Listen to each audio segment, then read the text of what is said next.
Srinidhi guidelines YouTube ಚಾನಲಲ್ಲಿ ಆರ್ಥಿಕವಾದ ಸ್ವಾಗತ. ಇವತ್ತಿನ ದಿನ ನಾನು ಏನು ಹೇಳ್ಕೊಡ್ತಾ ಇದ್ದೀನಪ್ಪ ಅಂತಂದ್ರೆ, ಇಂಟರನ್ನ ನಾವು ಭಾಳ ಸಲ ಇಂಟರ್ನ ನೋಡೋದು ಏನು ಮಾಡಿದ್ವಿ, ಒಂದೇ ಪ್ಯಾರಾಗ್ರಾಫ್ ಇರ್ತಕ್ಕಂಥ ಇದನ್ನು ದೊಡ್ಡದಾಗಿ ಮಾಡಿದ್ದೀವಿ. ಅದನ್ನು ನಾವೇನು ಮಾಡಬೇಕಾಗಿತ್ತು ಅಂದರೆ, ಈಗ ಒಟ್ಟಿಗೆ ತರಬೇಕಾಗಿತ್ತು ಅಂದರೆ ಏನು ಮಾಡಬೇಕಪ್ಪ ಅಂದರೆ, ಕಂಟ್ರೋಲ್ ಬಟನ್ ಜೊತೆ ಹೆಚ್ಚನ್ನು ಬಡಿದ್ರೆ ಸಾಕು, ಈ ಥರನಾದ ಒಂದು ಫ್ಯಾನಲ್ ಓಪನ್ ಆಗುತ್ತೆ. ಈ ಫ್ಯಾನಲ್ನಲ್ಲಿ ಏನು ಮಾಡಬೇಕಪ್ಪ ಅಂತಂದರೆ, ನಾವು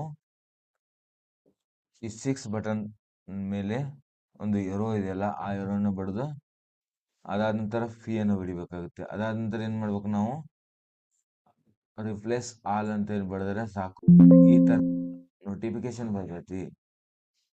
all done way mode A mode B replacement ಅನ್ನುವಂಥ ಒಂದು ಇದನ್ನು ಬರ್ತೈತಿ. ಅದ್ರ ಮೇಲೆ ಕ್ಲಿಕ್ ಮಾಡಬೇಕಾಗುತ್ತೆ. ಕ್ಲಿಕ್ ಮಾಡ್ದಿದ್ದಾಗ ಇದನ್ನು ಕ್ಯಾನ್ಸಲ್ ಮಾಡ್ಕೊಂಡ್ರೆ ನೋಡ್ಬೋದು ಗೆಳೆಯರೆ, ನೀವು ಇಲ್ಲಿ ನಮ್ಮ ಪೂರ್ತಿಯಾದ ಒಂದು ಪೇಜ ಒಂದೇ ಸೈಡ್ನಲ್ಲಿ ಬಂದೈತಿ. ಇದೇ ಥರನಾದ ಇಂಪಾರ್ಟೆಂಟ್ ವಿಡಿಯೋಗಳನ್ನು ನೋಡಲು ನಮ್ಮ ಚಾನಲನ್ನು ಸಬ್ಸ್ಕ್ರೈಬ್ ಮಾಡಿಕೊಳ್ಳಿ. Thank you friends.